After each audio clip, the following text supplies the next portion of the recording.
Avengers! Assemble. Hello everyone and welcome back to Excelsior, the world's #1 Marvel's Avengers podcast. I'm your director, Christian Buckley, here for your episode for November 21st, joined by the Apex legend, Jack Martin. Excelsior, a very Marvel-heavy week, Christian, and it's very exciting. Yeah, this episode we originally planned, and we are still going to follow through on that, but it's going to be later in the episode, probably the last thing we hit on. We will be doing a spoiler impressions review of Spider-Man Miles Morales, because we weren't sure if there would be any Avengers news this week, but thankfully there is. So we're going to run through all the stuff we normally do, as well as break down this week's Wartable deep dive, all about Kate Bishop. And we'll get to how we feel about the way they're teasing things and what's to come. But before we get into any of that, Jack, how you doing? I'm doing good. You know, our semesters are winding to a close, so I think we're both seeing the light at the end of the tunnel. And yeah, it's always a nice time around this year. Like, of course, there's the stress of finals and what have not, but man, we're gonna be having some December gaming. And I'm very excited. Yeah, it's going to feel nice to just, like, truly be free of everything for at least a couple weeks, you know? Yeah. And thankfully, we're going to have some Avengers to play during that time. So why don't we dive into Fury's report? First up, let's run through the basic stuff. Low power level mission for the week. The priority one is Inhuman Condition. High power level is Rocket's Red Glare, which I've played that one now. I know for sure it's a Captain America iconic mission, and it's a fun one. Yeah, going to space, I believe, in that one. Yeah, that was really cool. I wish we'd do more of that stuff. I agree. You know? That mission in the game was the best, specifically when you rescue Cap from space. That was awesome. Yeah, Definitely a highlight. I felt emotions during that mission. Like, I felt Same. many things, and they surprised me with that. So, just getting a shade of that again with going up into space as Cap, that was really fun.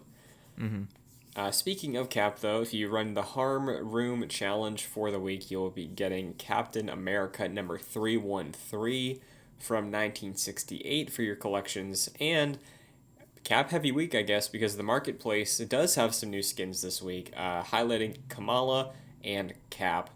I don't know if you got to see any of the Captain America skins. There's one where, like, his breastplate is, like, red and then the rest of the suit is blue that you expect.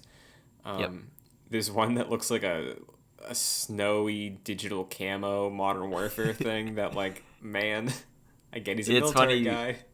Yeah, it's funny you say that because I'm looking at them right now, and that's the first thing that came into my head. Like, oh, what's this random Call of Duty skin that I can get for my gun that I will never use? Yeah, Modern Warfare 2. That's essentially what that is. Yeah.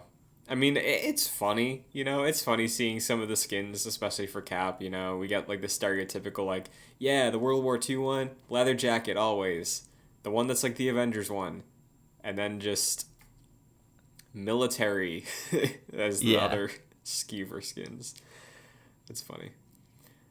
But that is really all there is for the week. Despite there being a big drop of news, which we'll get into right now, there's not really anything new in the game outside of what we just said. What we did get this week, though, we got an early Wartable blog on the 18th this week, so that was Wednesday, and yesterday morning, Thursday morning, we got our first ever Wartable deep dive, which is a new form of Wartable. Believe it, we got another one.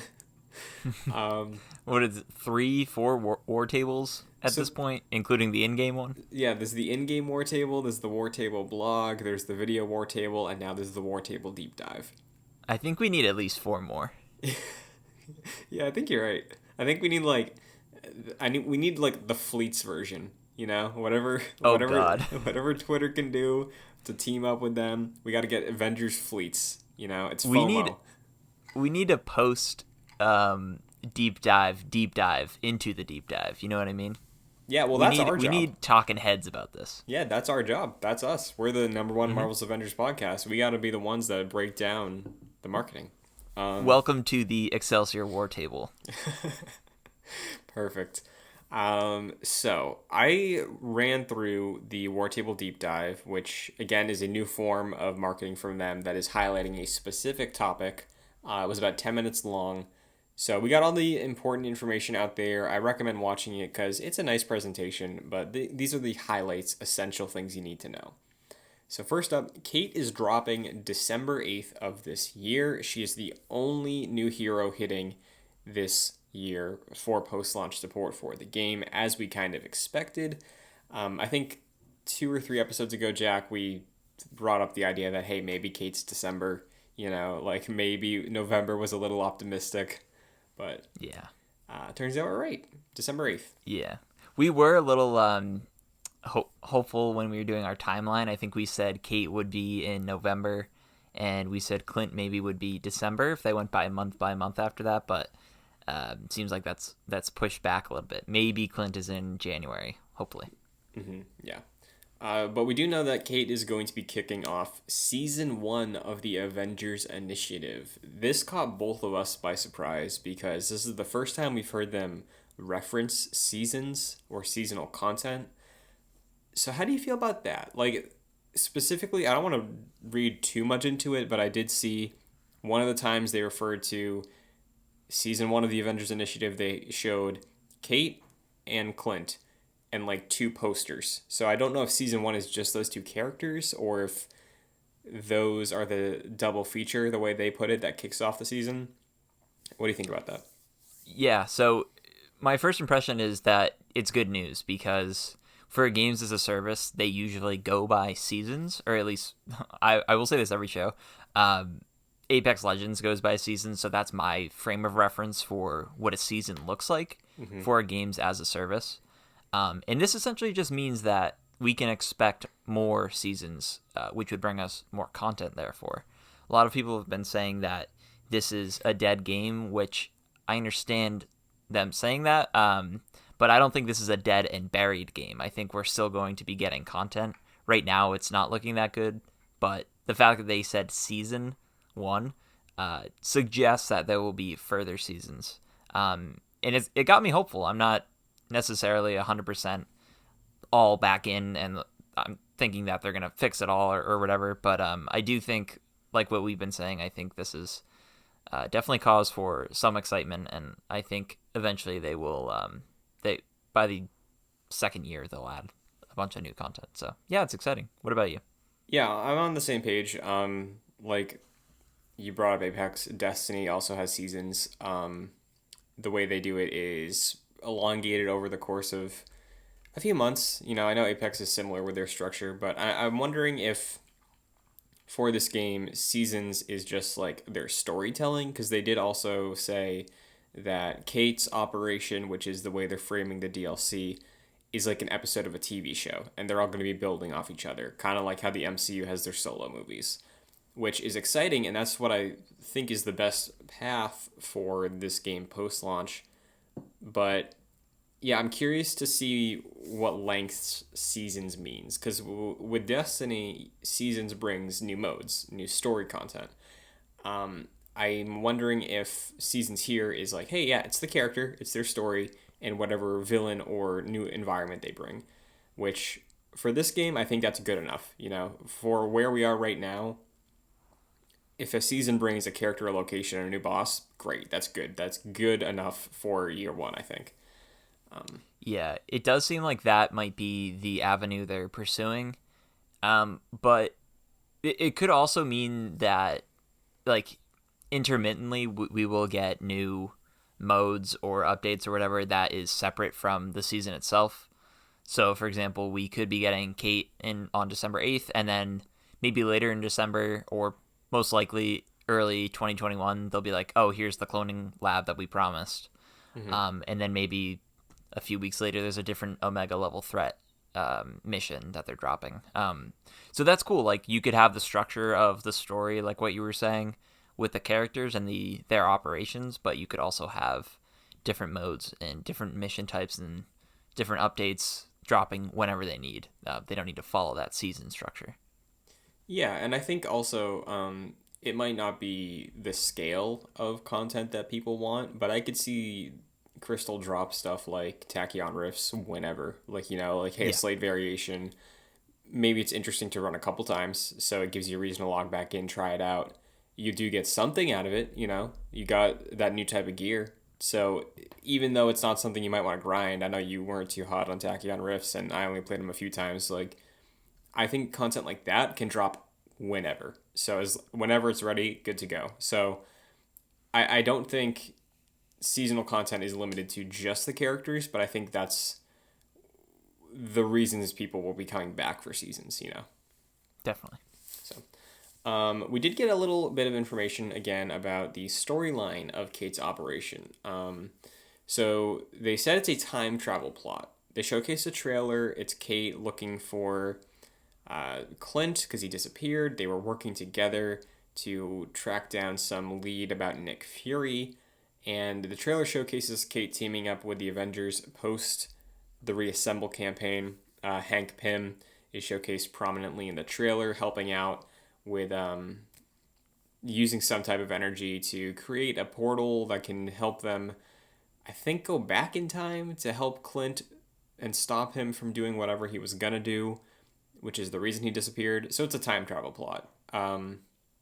That's not foreign to Marvel content or Avengers content even. Just last year we got Avengers Endgame dealing with that. So one thing I think time travel allows them to get away with, and I think is apparent through the showcasing of environments and Kate's gameplay in this, is that they get to reuse areas we've been to and be like, oh, this was 10 years ago and you're in Russia again, So it doesn't seem like, based on what they showed, there's a ton of new areas. There's definitely a couple distinct interiors that we'll get to, but no new war zone area, it looks like.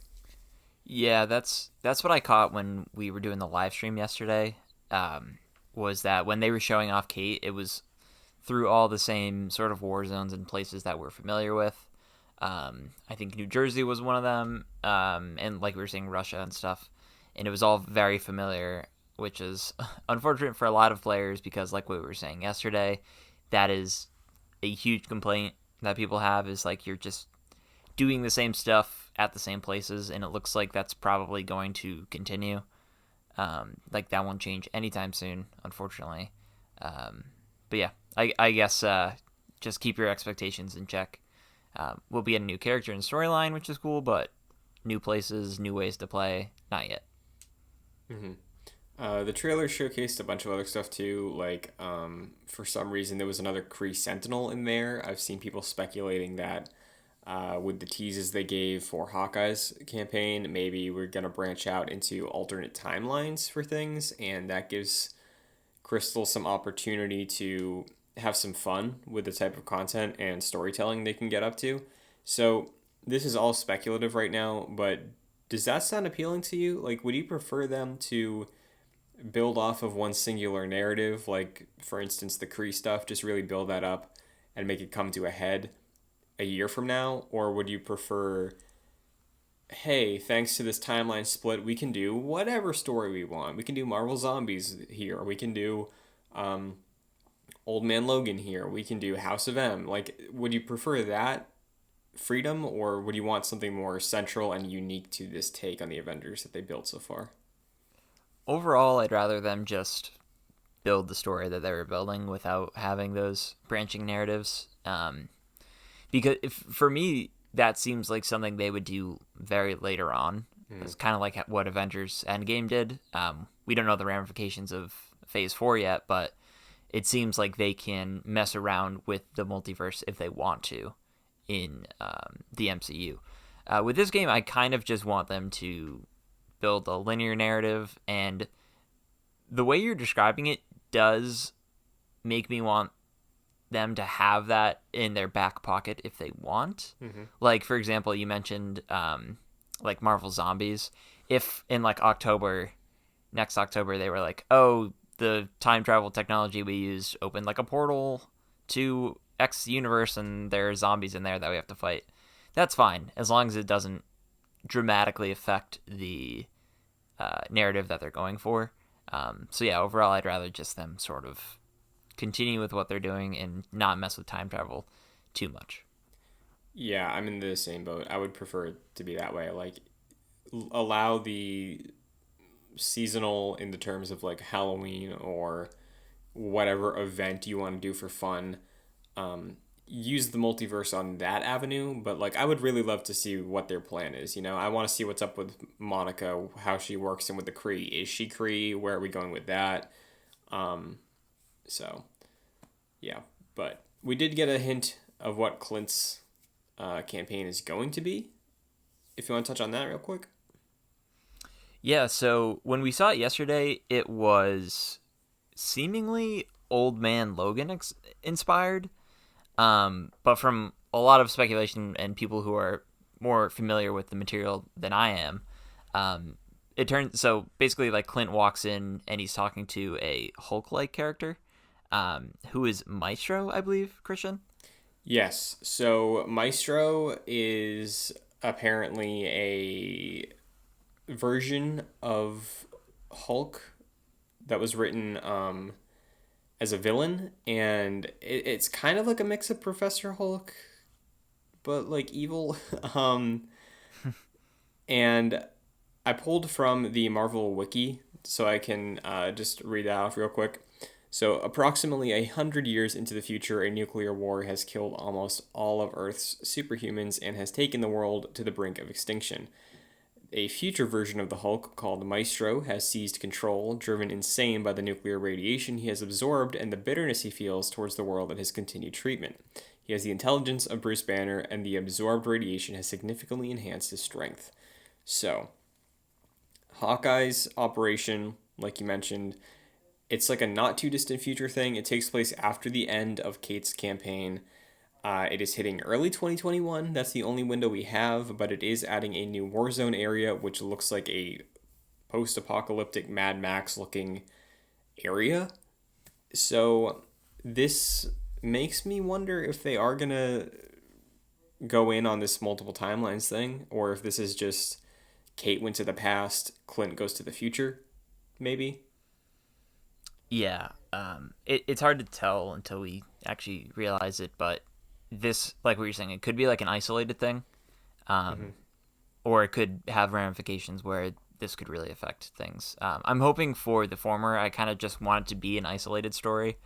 I think that was the thing, even though this is a Kate deep dive yesterday, I think that was the thing that stood out to me the most in terms of story, is that like I did not expect them to do anything like that. This seems like definitely a lot more different than anything we've seen from this game so far, and to me that's very appealing. But as I've been thinking about it, I'm kind of hoping that's not a broader thing, that they're going to explore different sort of branching things. It seems like hopefully that is just an isolated incident.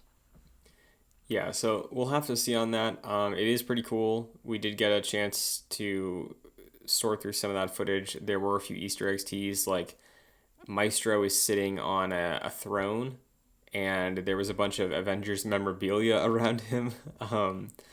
Like we saw Kamala's backpack, like the sling bag she has.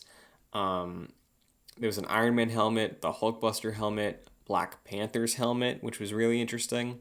In the background, there was like heads on spikes, and people thought it was maybe Vision's head was one of them. Someone thought maybe Ant-Man. So it looks like there could be some teases going on for potential future characters that may show up in this world at some point. But it was definitely an interesting thing that I didn't see coming. You're absolutely right on that. So, like I said, we don't know when outside of early 2021. But how do you feel hearing Crystal talk about the two characters, Kate and Clint? And well, we did get to see Kate's gameplay, which is pretty cool. It's heavily teleporting based. She has like razor arrows, explosive arrows, teleporting arrows, a sword. From comments we have, it seems like their basic kit is going to be pretty similar, but they differ when it comes to their heroics. So, for instance, one of Kate's heroics is shooting an arrow that allows you to basically have it act as a portal gun. So you drop a portal where you're standing, and then the other one shows up wherever the arrow lands, and you and your team can use that to just warp across however much of a distance you can make it. On that front, Clint will be varied there, but I know this was a conversation people have had before. Dropping the two bow and arrow characters one after another after we haven't had anything else. Do you think that's going to be okay? Like, does the story seem like it'll make up for it since Hawkeye or Clint's looks so different? I don't think it'll matter too much because I don't think story and characters is the biggest issue with the game right now. I think the lack of no worthwhile multiplayer experience is the biggest problem. So, like, I think each content drop will get some people back for a little bit. Fran Mirabella III was saying this on, I think, Kind of Funny's response to the trailer or the deep dive, that essentially people are going to come back and everyone's going to want to play as Kate, and if they're playing with their friends, only one person in the party can play as Kate. So that presents an issue, and the same thing's going to happen with Clint unless they fix that. So this will bring some people back, but it's also going to cause some issues with people not even being able to play as the character they want because only one person can play as that character. So, but yeah, overall, I think multiplayer is the main issue with the game. So I don't think this will have too big of effect on anything, really.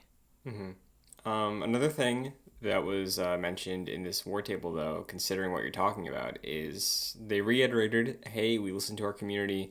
We are really taking into account ideas for everything you're saying, like modes, features. They mentioned crossplay, so I feel I would take that as a confirmation that that's going to come eventually. Yeah. So I wonder if because we've seen so many people talk about, hey, multiverse is a thing in Marvel, why can't we both be Iron Man? Do you think that since this story and what we've talked about so far potentially opening up this mismatch of realities, that could eventually lead to them being like, you know what, sure.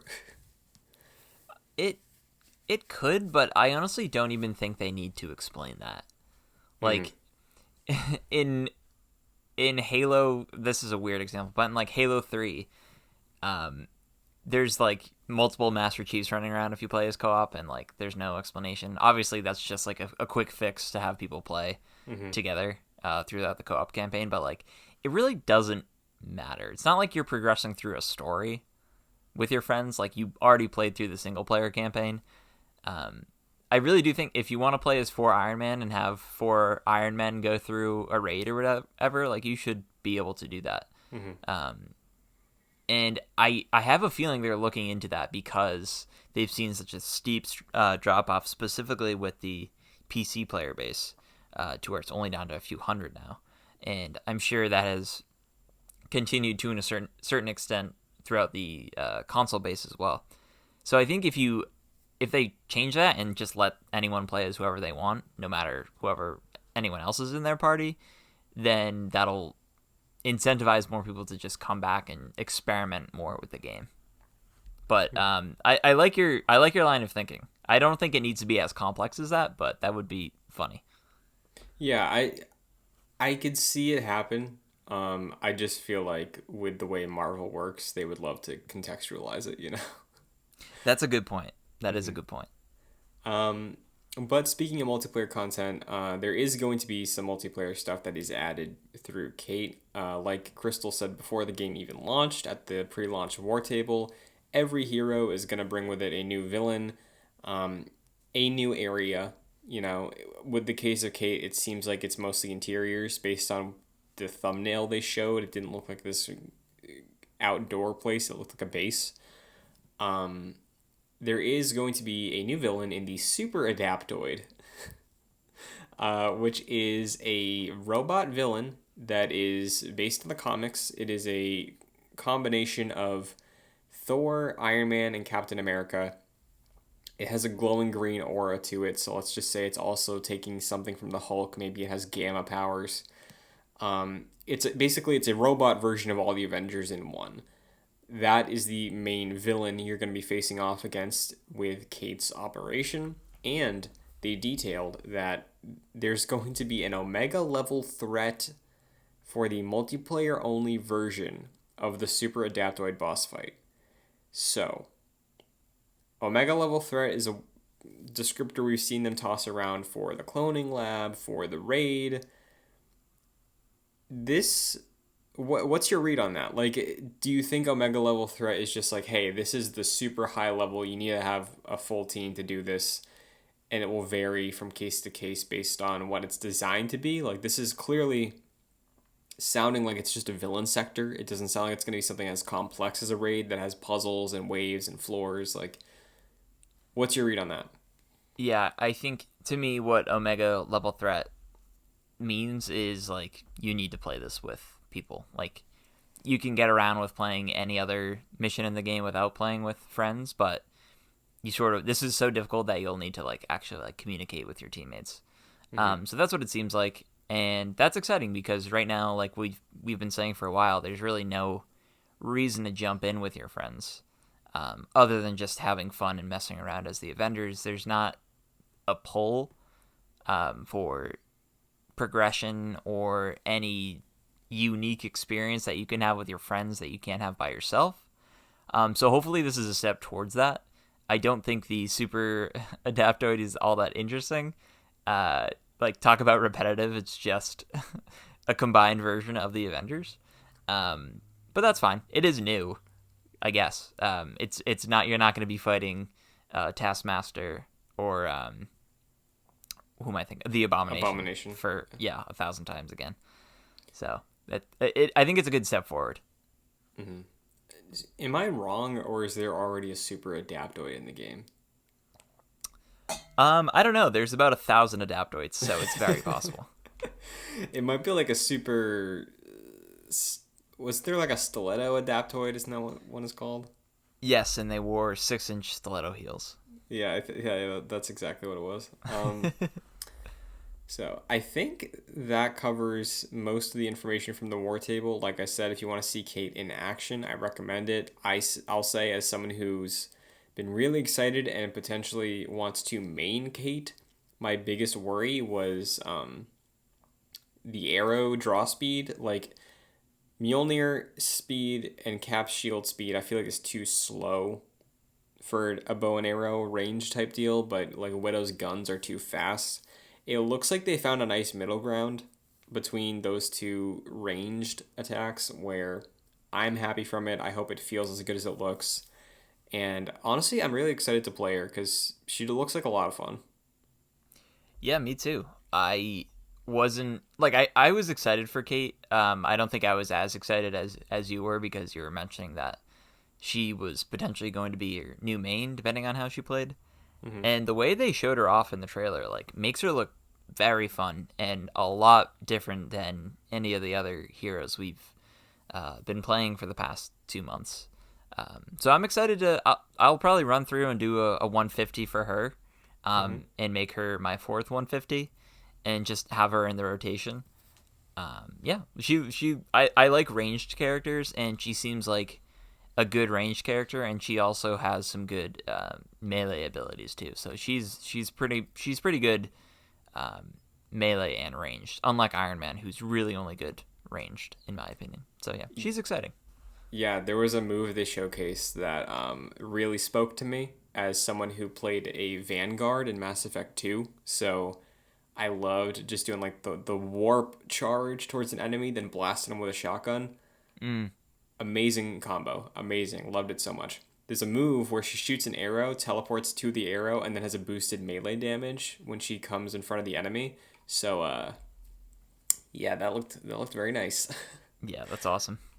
I guess the one other thing I saw the community react to from the Wartable was that at the very end, they zoomed out on the helicarrier, a comic book closed by itself. Then they zoomed in on a Slurpee cup, like the one Kamala had in the campaign, and you heard some slurps. Now, I just thought that was a fun little thing. I thought it was like, oh yeah, Kamala's in this game. It's all about her. But the community pointed out that, hey, that might be an Ant-Man tease.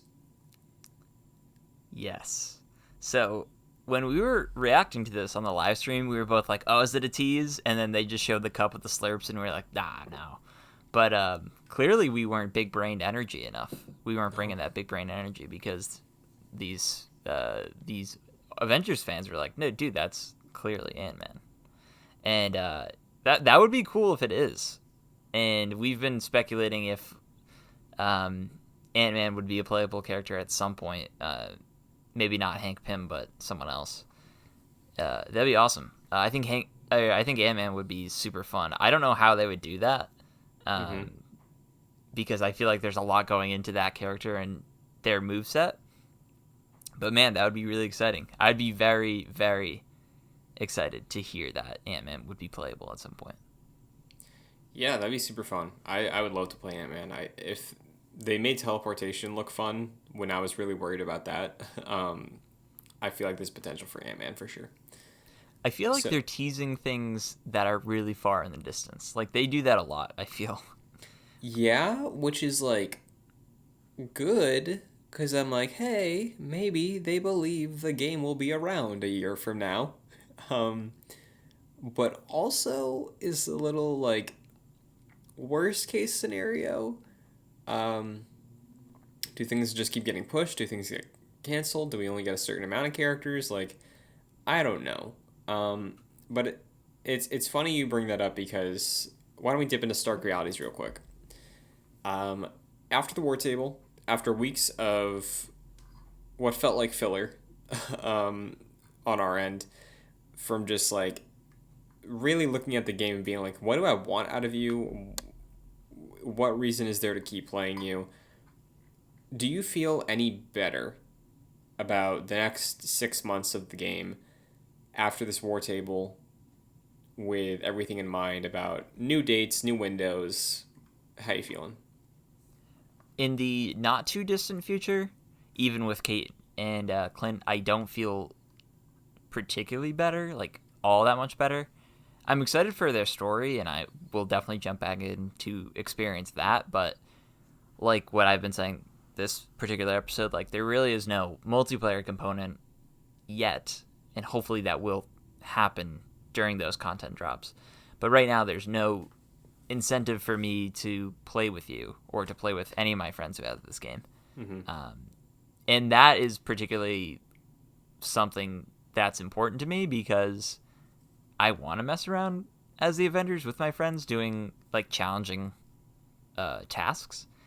And they just don't have that right now. And I think that's sort of what's making me feel not that great about this game as it stands.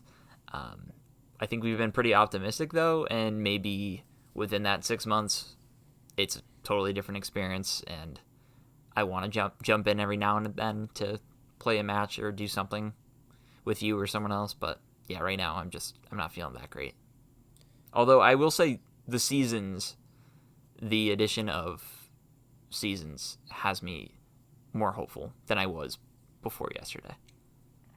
Yeah, I'm right there with you. I think that I'm excited for sure for Kate. I'm excited to have a new character and start from ground level and probably put another 10 hours into grinding out a character and leveling her up. And the story seems really cool. I'm interested to see what crumbs they lay out for Hawkeye and then the future. And if I want to be realistic, I think what the new plan might be is Kate in December, the cloning lab in January, Clint in February, and Black Panther Wakanda in March.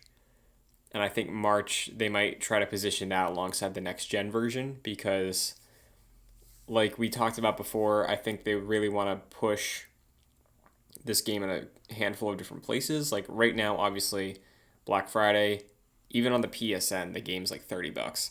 So going into a new content drop with Kate and then riding that out through the multiplayer thing in January, maybe when the new players get raid ready, and then maybe when their fiscal year ends in March, you drop the PS5 version to get more people who haven't bought in yet. and that is when you bring in Black Panther and Wakanda. Like, I think that might be a bit more realistic now. Like, I don't know if we get Clint or a new character in January, because they kept saying early for every other piece of content they talked about, like Clint, like the next gen version. Um, so yeah, I don't think we're gonna get the cloning lab in December. I would put money on January, but as it stands right now, for sure, there is no reason to play with friends still, and that is a bummer. But Yeah. I think it's very safe to be more pragmatic than not about this game. Because I think before the game launched, Crystal was very good at communication, which I was very surprised at. And since then, the game has just been plagued with countless issues, and they've taken a step back and sort of been more internal and working on the development side rather than the communication side, which is sort of it obviously not good for fans of the game. But I think with what they did yesterday with Kate, like, it seems like they're sort of jumping back into being more proactive with the community, which is a good thing. I'm hoping that continues through. My like sort of big thing now is thinking about the game more and seeing that it wasn't as successful as Square wanted it to be, despite it being the second highest selling superhero game of all time. I still can't square that in my mind. Like, how can that exist and it lose a lot of money? Regardless, I'm wondering if maybe this is too big of a discussion point. If you want to kick this, go for it. I'm wondering if they just do a hard reset at some point and do an Avengers 2, similar to what Destiny did with Destiny 2. Because from my understanding, and I put like 30 hours into Destiny, so I have like a small footprint into that first game. It didn't launch well, and there were some issues with content in that. And then it seemed like Destiny 2 was the way for them to be like, okay, new experience. We're going to try and capture the zeitgeist we wanted to capture with Destiny 1, with the sequel. Seems like that could be a possibility with the Avengers. I know we've been talking about them sort of positioning this as a long generation spanning game, but it seems like with the failures they've encountered, they might be looking to do a full-fledged sequel. I think it's interesting because I brought this up before, but I'll bring it up again. Like, Square also under their belt has Final Fantasy XIV, which is technically games as a service. It was an MMO, or it is an MMO. Launched horribly. It launched worse than Avengers, believe it or not. It was bad. It was very, very bad. Nobody played it. And then about, I think a year later, after a lot of silence, they basically dropped a remake of that game. And I think it was available to all the players who bought it originally. And they built from there off of that. It was called A Realm Reborn. And since then, it's been like almost a WoW killer in a lot of ways. So if with that in mind, I could see Square on the executive side be like, we're going to just work away on this. We'll do a big content drop. Maybe just, honestly, maybe rely on something like a Thanos that like really gets a lot of people's eyes on it. And just brings in new players no matter what. And I could see it go something closer to that than a Destiny 2, because with Destiny 2, part of that was Activision as the publisher being like, hey, we don't want to keep supporting the same game. We want to reset. We want a new thing. Like, if Bungie didn't leave Activision, the newest expansion, Beyond Light, would have been Destiny 3. So I think it's a case of the publisher and what their response is to a game that doesn't perform to expectation. And in the case of Square, just looking at their history, Final Fantasy XIV, I think, is the closest thing you can compare to. So I wouldn't count out just like putting their heads down and really working hard to make a 2.0 that works for everyone. But yeah, I could see a world where we get an Avengers 2 eventually. I don't know if that's going to be fast tracked based on what happened here, but I'm still leaning towards it just being a big content drop at some point. I think overall that's what I want, for it to Mm-hmm. just be like, this is the platform for the game and they just add content here and there. Just recently I've been thinking that it is possible that they could do a sequel. I'm hopeful that they don't do that. I just kind of want them to support this game, and do, if they need to, massive updates here and there to keep it going.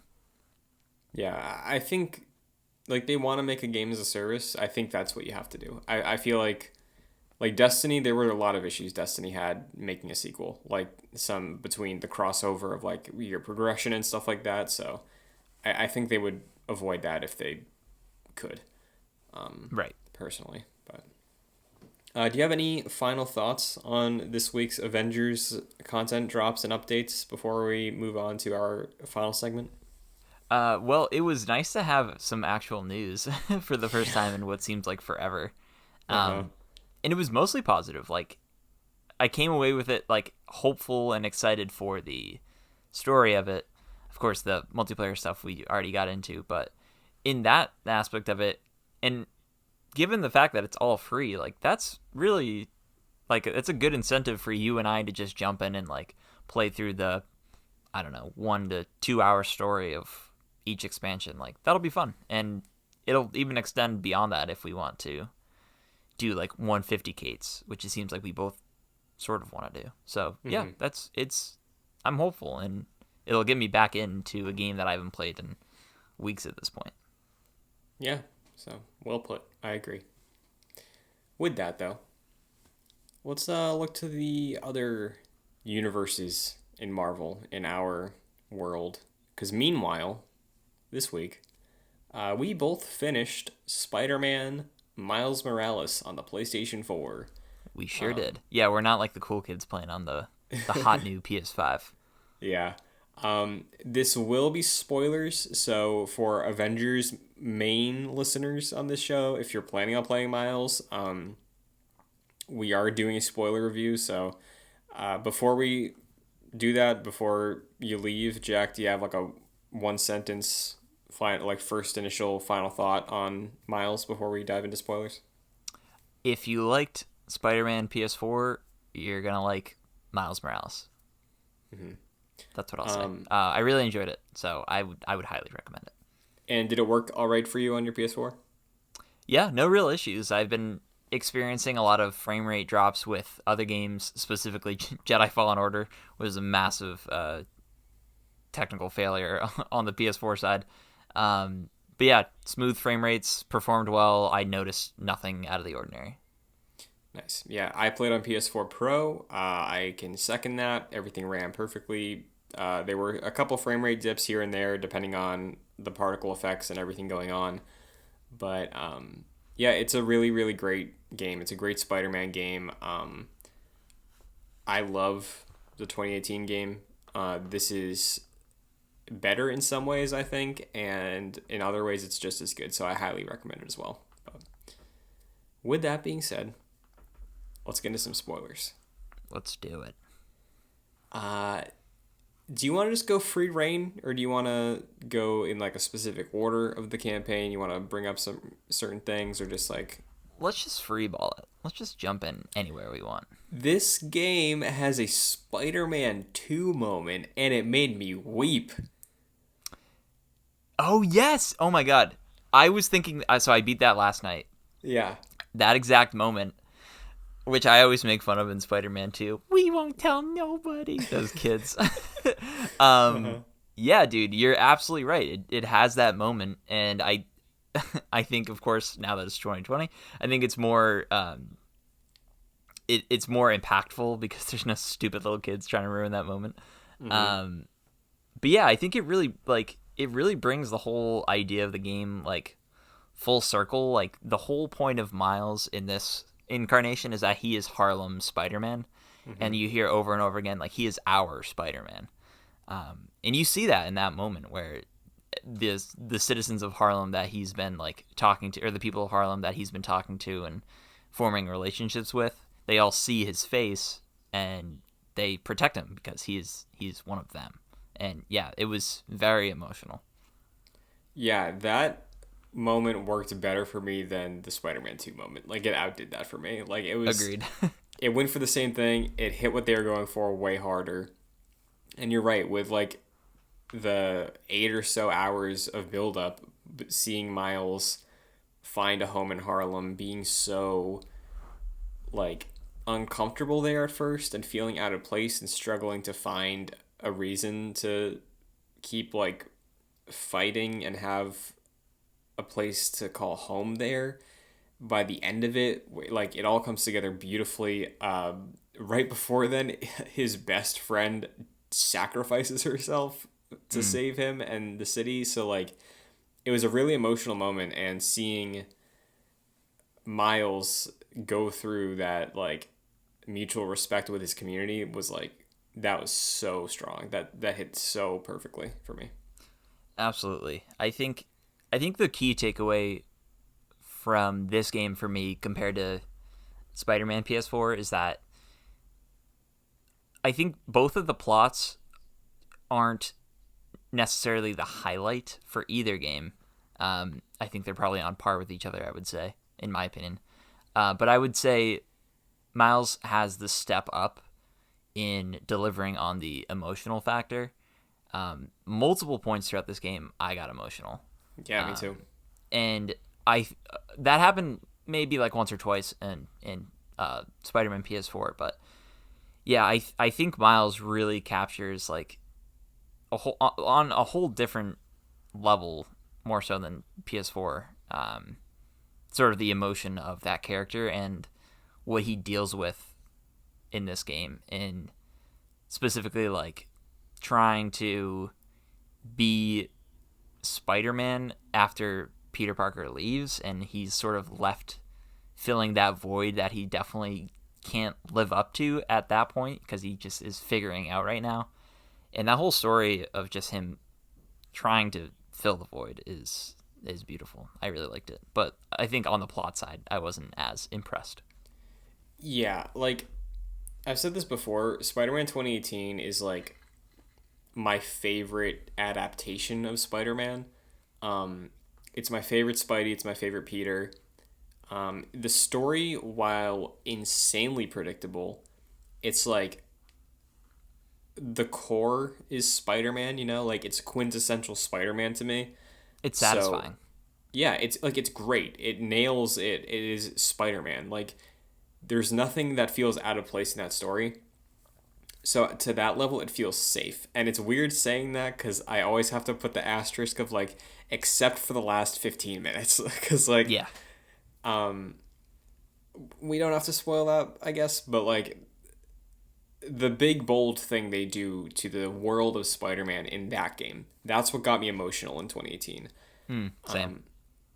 And I don't know if it's because I'm less familiar with Miles. Like, I know Miles from Civil War 2 and a couple of his other comic appearances. Like, very, very small pool of reference, though, comic side. Like, I read his debut issue, I think, and then he was in an event that I read.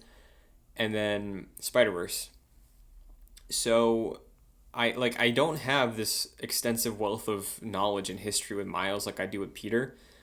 So maybe that's part of it, but regardless, I didn't see where the story was going.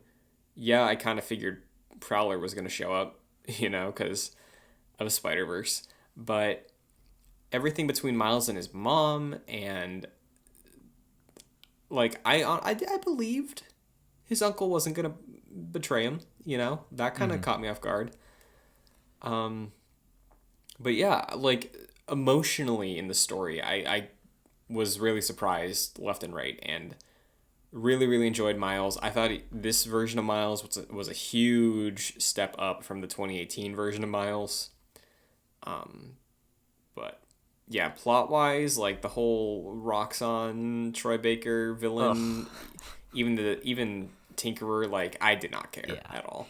Yeah, I think most people are on that sort of line of thinking with specifically, Troy Baker's Roxxon character is just, like, totally cheesy and forgettable.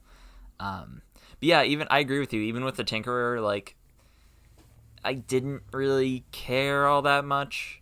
I think they could have done a better job at delving into their past a little bit more. I know they obviously did that a little bit, but I didn't really care that much. For me, and it sounds like for you too, like the focus was on Miles' like sort of interpersonal struggle and his connections with specifically his mother and Genki, who I particularly loved. I think the sort of man in the chair idea that was brought in Homecoming fits in so well with this, and I love that sort of dynamic between those two.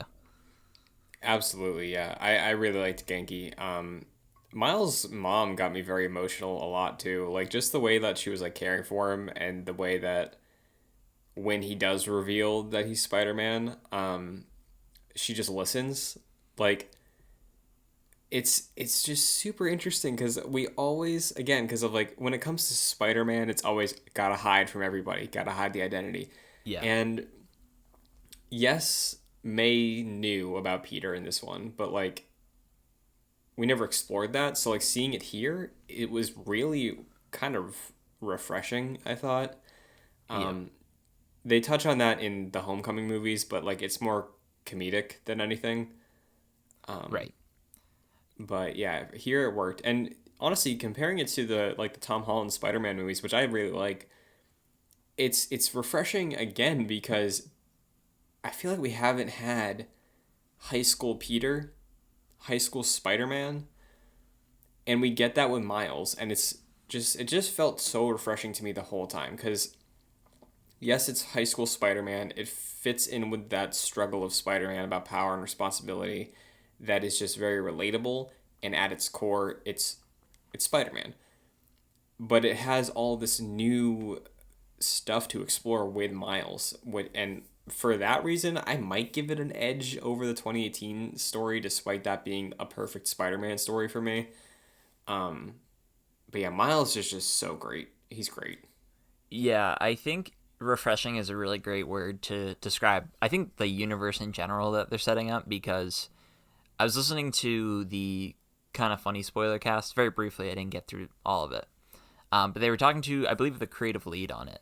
And he was mentioning that, like, there's a lot of differences with this universe than there are with, like, the comics, for example. Like, Jefferson Davis doesn't die in, I believe, the Ultimate Run. Right.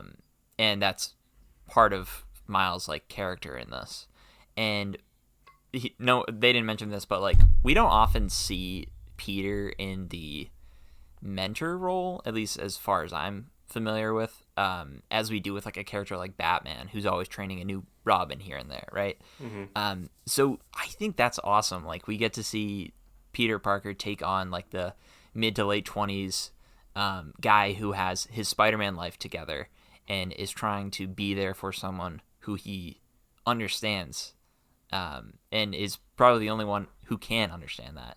We got a little bit of that with like Spider-Verse, kind of, but I think they're gonna build the universe of those two coexisting in the same New York, and I really hope, now that we got like Miles's story centered in this game, I hope that continues like half and half with Spider-Man 2, because I really want more Miles in this universe.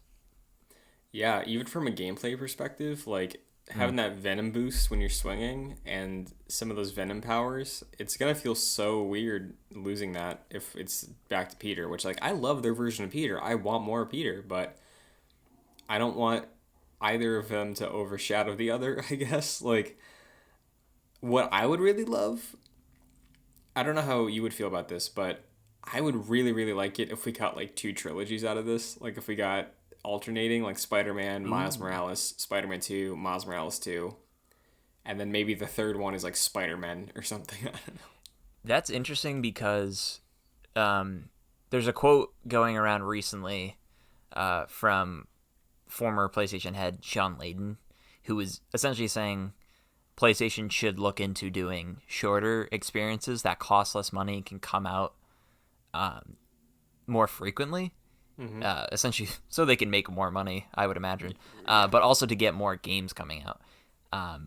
And to me, like, if we got a Miles game and a Spider-Man game that were of comparable lengths to the most recent Miles game, every like couple years or so, that'd be great. Like, having this 8 to 10 hour game for $50 was awesome. And if you could just keep progressing that story and then with DLC as well, I'd be all for that. But I'm thinking we probably get like a full-fledged sequel in like 2022. Yeah. And I'm hoping it's like a GTA 5 style kind of gameplay where if you're swinging as Peter, you hit down, you go to Miles, it zooms out, drops in on Miles in like Harlem or something. Yeah, that's what I'm anticipating. That'd be awesome. Yeah, I think that could work just as well. What did you think of Peter in this game? You touched on it a little bit, just seeing him in a mentor role. I don't know what it was. Like, it might have just been because I hadn't played the first game in a while, but like some of the lines, Yuri sounded a little different to me. I don't know if it's just. Yeah, no, I picked up on that too. It kind of sounded like he had a cold. Yeah.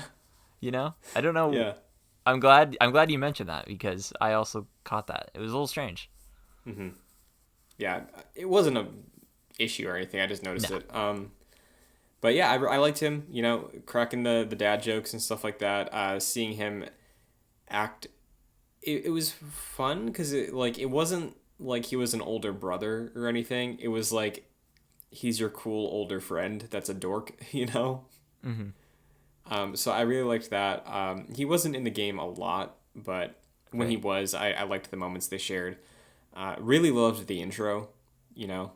Oh yeah, with Rhino. Surprising way to make a Rhino boss fight original, you know. Yeah, definitely. Yeah, it was fun.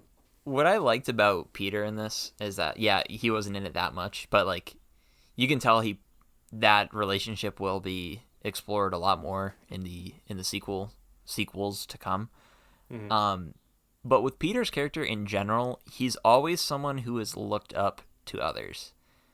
And this is, for me at least, this is sort of the first, of course, Into the Spider-Verse, but this is one of the first times where he is there for someone who looks up to him. And I think that's a really interesting dynamic for a character who's always sort of chasing and aspiring to be someone. Where in this universe, he already is that person.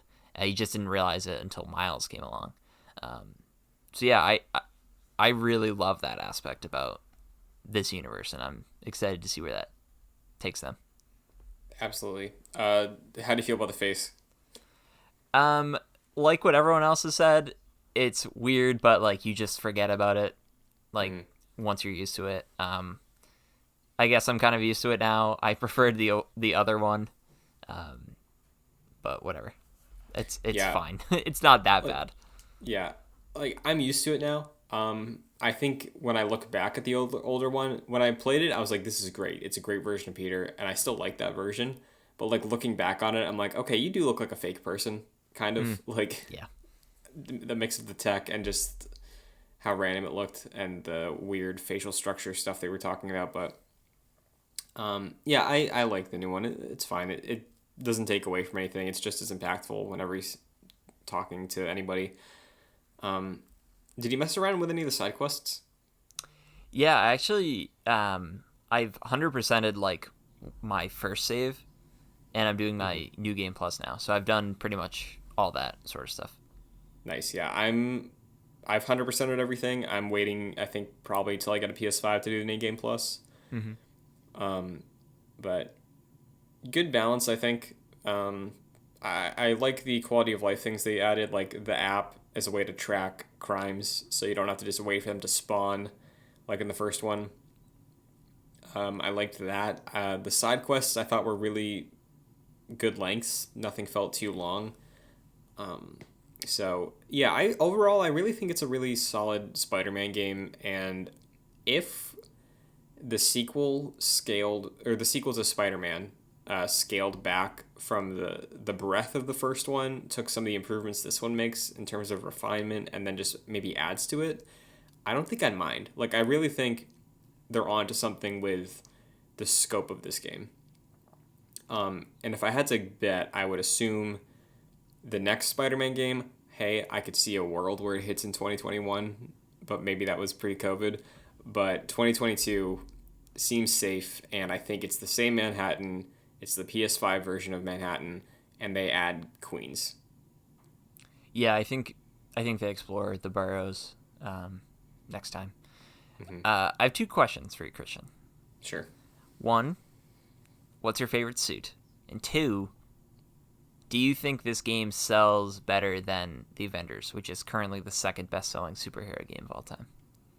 So, I think with the Avengers, it's the second best-selling debut. Okay. Because like I know for a fact, like Arkham City sold more than the Avengers. Yeah. But so in terms of suits, I really liked a handful of them. Some of them feel a little samey to each other, but there's none that stand out to me as being bad, like there were in the first Spider-Man. Clearly, I found myself like obviously the Spider-Verse suit is great. The first night, as soon as I finished the first few story missions, I put that suit on, turned off the HUD, turned off the music, just played the whole Spider-Verse soundtrack and swung through the city. But I used the 2021 a fair amount, the 2099 one, and the End, I think. Nice. The End is the one that has like the black camo, and it's got a hood. It's got some like Sam Raimi looking eyes. So. Oh yes, yeah. I don't think I liked that one too much. Yeah, I just love whenever any Spider-Man costume has a hood on it. So me too. That's for me. That's why I used 2099 pretty much 80% of the time. Mm-hmm. I was a huge fan of that. Also, I pretty much exclusively wear the Spider-Cat costume now. Oh yeah. As soon as I unlocked that thing like never comes off. Yeah. Yeah, it's very good. Do you like his standard suit though? Do you think it's a nice, like B-side to Peter's new Insomniac suit? Like the classic one? Yeah. Yeah, I thought it was good. I liked the sort of reveal of him and Genki testing the waters and like testing out different materials and stuff, and then them actually crafting that suit. I think it looks good. I don't think it's as, I guess, controversial. Maybe that's not the right word compared to the PS4 Spider-Man with the bright white logo. It says classic suit, and it does very much feel like we've seen it before, but it feels like it fits here, which is nice because to a lot of people, I think Miles is a new character. So I think there's no real need to separate him from the previous Miles Morales costumes or characters. Yeah, I think you're right. If I could say one thing, I would maybe like a little bit of red on the legs or feet, just because like it's from like the rib cage down, it's just straight black. So I'd like them to throw a little flare on there, but it's a really good looking suit, I think, and I can't really think of one I didn't like. There's some I didn't use. Oh, that Prowler suit was fun. Oh yeah, Purple Rain. That was cool. Yeah, that was really good. I don't remember. Did 2018 do the thing where it showed you like a thumbnail of every costume? Like before you unlocked it? I think it did. Yeah, it's like a little preview. Almost. Okay. Oh, you're right. Because I remember seeing, the Doc suit you could definitely see in 2018 before you got it. Because I was gonna say I saw the Purple Rain suit and I was like, man, does Prowler die? Like, is there something that goes on and he like makes this suit to tribute his uncle or something? Like, yeah. Do you think you'll buy Spider-Man Remastered once you get the PS5? Yeah. Me too. Yeah, I will. I want to platinum it again, but I also just want to re-experience that game the best possible way because I love it. I think we both love that game, so. Yeah, I agree. There's so much great stuff in this game. Like, you obviously did that side quest where you see Peter's first supervillain fight with the Vulture, and he's like narrating through the whole thing. I loved that. That was great. Yeah, I love the full like cheese of Peter like shines through because he is sort of like that big brother role, and like with that comes like the sort of like embarrassing aspects of it, but Yeah, no, Miles really takes to him, which I think is really adorable. And yeah, Peter definitely goes full Pete in this, which is cool. Yeah, it's nice. His presence was felt even though he's in Europe. Definitely. So I think the only other things to touch on are unless I'm forgetting anything, is the teases at the end for the greater implications for Insomniac's Marvel Universe. At the very end, I believe this is post credits. You fade up from the perspective of Harry Osborn in the Venom tank that we saw in 2018. He's in that lab still. There's someone in a lab coat, and his father, Norman. Norman comes in and he's like, "I want him out, Kurt." So Kurt Connors. Yep. And 2 arms did he have? I was trying to see. If he had like the folded up lab coat. Yeah, I couldn't tell. Yeah, maybe. Like I thought I might have been able to make it out in a frame, but I'd have to go back. So, I think it's safe to think that the next game we got a Lizard story going on, because Peter's looking for employment now. We know that, so maybe he gets a job with Kurt. Man, can you imagine that if Spider-Man 1, he's a lab assistant for Doc or for Otto, and then he turns into Doc Ock, and then Spider-Man 2, he's a lab assistant for Kurt Connors, and he turns into the Lizard. Oh God. Hopefully that doesn't happen. Yes. Well, but what do you think of? Yeah. So, Harry is poised to be Venom? Question mark. It seems that way, right? Yeah. Like I think feel like that's still pretty unique. Yeah. Mm-hmm. Yeah, it's Like, new. I feel like they could still like throw a swerve, but it seems to be the way they're going. I couldn't at this point, if they're building up this much, I can't imagine it's like surprise. It's actually not him. It was just to help him, and then they found Eddie Brock. Like I don't think that's the thing they're gonna do at this point. No. I think it's either Venom, because like we did see that in the tank. I think at the end of PS4, Right. Or the weird thing they did in Amazing Spider-Man 2 with Harry Osborn, and how that was just through like his blood or whatever, and medicine also did that. It was a little strange in that, but I guess it could be that. Yeah, I think it's Venom because that is definitely the symbiote. You know. Right. Yeah, we did see that at the very end of PS4. Yeah. So does that what are you thinking about leading into the sequel? Is this when we get our symbiote Spider-Man Goblin story? I think it is. I was listening to Greg Miller talk about it, and he was essentially saying that Peter would have to sort of battle with the symbiote version, or like he would have to battle with the symbiote, essentially. Like he would be tainted by that, and Miles would have to come in and try and fight him and get him back to normal, which could be really interesting. That's entirely unique as far as I know, so I would be all for that. Yeah, I could see a world where that solution that we're talking about to having Miles and Peter is, the first half of the game is Peter gets a symbiote, you're leveling up Peter in the symbiote suit, and then at a certain point, it's like, hey, he's gone too far, then you have to play as Miles for the rest of the game to save him. Like, yeah, I can see that for sure. That'd be super cool.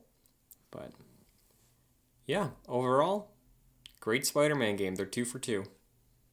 Definitely. Yeah, Insomniac is really killing it, and excited for what's next. Yeah. Do you have any final things you want to bring up that we didn't touch on, story-wise, side quest-wise, anything else? I think for side quests, I think the standout for me was I think this is like post-game. I think you have to beat the game and maybe do everything else. But that's how I found out about it, was the postcards that Miles' mom leaves for Miles. If you guys haven't done it, I don't think I'll spoil it, but I would 100% like focus your attention on that once you beat the game. Yeah, that was a really good moment. Good side quest. I also really liked the going to find like the sounds for the mixtape. I liked that a lot too. That was fun. Yeah, I had so much difficulty with the Central Park one with the damn birds. I was like trying to get close to them, And then I looked up a video. I was like, "Ugh, I can go invisible." Yeah, that's what I mean. Immediately, I was like, hey, I wonder what would happen. So, yeah. I rarely, unless I was doing stealth stuff, I like almost never went invisible in the game. Did you find yourself using that ability a lot? I usually, I did it a little bit. Like, I picked off the ones I could in a room, and then I went invisible and got like one or two on the ground. Then I went into combat. So Yeah. yeah, I used it a little bit, and the Venom powers were a great addition. Yeah, there were less gadgets, but I think the Venom stuff made up for it. But, And I think if we see a game with Miles and Peter, I think that would be the trade-off. Like, you have a bunch of gadgets with Peter, but you have like Venom powers and different abilities with Miles. mm-hmm. Or even symbiote powers. That too. Yeah, I think that's a good point. I think that could be, if you play as both of them in the full-fledged sequel, then you would probably have that dynamic, which would be awesome. Definitely. Well, I think that wraps up our spoiler talk for Spider-Man Miles Morales. One last question. Do you think this game gets a DLC pack? I'm going to say no, because it seems like just like an interstitial game, and I wouldn't expect that. So I'm going to say no. Yeah, I would love just like one, maybe like it's a little bigger than one of the 3 we got for Spider-Man 2018, but I wouldn't be surprised if we just didn't get anything until the sequel. Yeah, so I agree. Until then, Jack, where can the Agents of Excelsior find you? You could follow me on social media at FascinatedJack. What about you, Christian?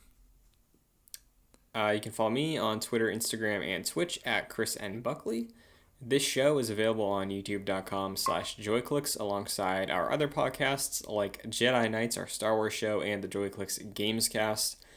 This show is also available on podcast services like Apple Podcasts, Spotify, your preferred podcast service. And if you can rate a review on that show, it would be greatly appreciated because, as always, we are the #1 Marvel's Avengers podcast, and your ratings, your support helps us with that. If you want to support the show even further, you can go to patreon.com/joyclicks, where at the $1, $2, or $5 tiers, you get a variety of rewards like Chris Sakas and Aaron Easton do for producer credit, so thank you very much.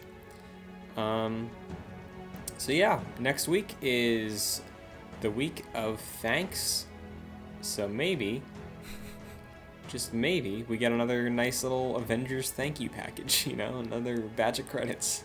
Maybe. Then I would be thankful for Crystal Dynamics and Square Enix. Yeah, because then I'd be able to buy another overpriced skin. Dude, if we don't see a jack-o'-lantern, like, if we didn't see a jack-o'-lantern, no way in hell are we getting a cornucopia. We're not getting any turkeys lying around, I don't think.